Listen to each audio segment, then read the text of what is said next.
Welcome back to Sleep Better TV, and my guest continues to be Dr. Larry Pribyl with the Center for TMJ and Sleep Apnea in Independence, Missouri. This is a series of 16 interviews we're doing. In this one, I want to talk about the cost of treatment. Talk about insurance and how does it cover what you do to treat sleep apnea or TMJ? Well, the issues that we deal with in regard to sleep apnea are classified under the medical model. So we would need to go through a patient's medical insurance to help retrieve coverage for that.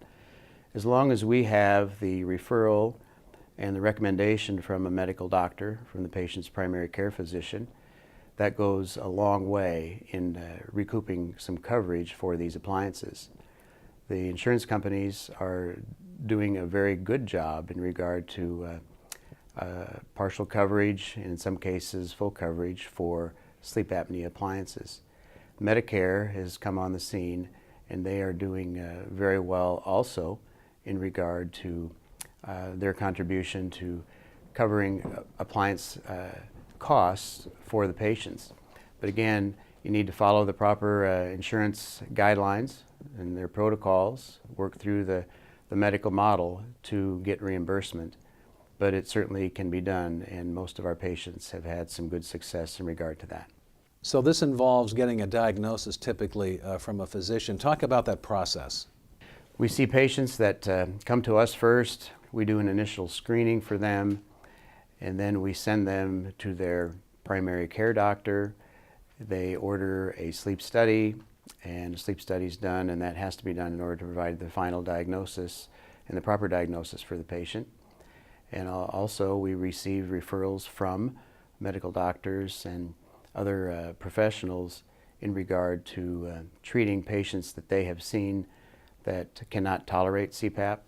Maybe they're claustrophobic, develop chronic sinus infections, or have other issues in regard to not being able to tolerate CPAP machines, and those are the biggest group of people that we see that come from referrals from their primary care doctors seeking out another alternative. And Dr. Pribyl, finally, what are the success rates in treatment? The success rate, number one, depends on your ability to wear the appliance and wear the CPAP mask. And CPAP masks compliance is maybe 50 or 60% of the patients that have a CPAP wear their appliance, or wear their CPAP machine. Patients that have oral appliance, the compliance rate is a bit higher than that.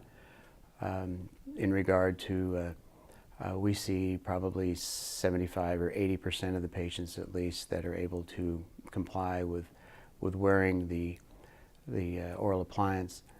But when it comes to the severity of your apnea, oral appliances do very well in managing mild and moderate apnea.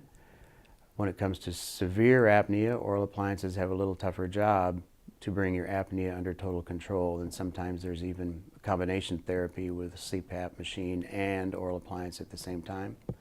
But CPAP is very successful if it can be tolerated. It's a very successful treatment.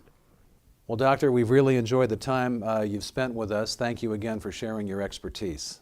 Thank you.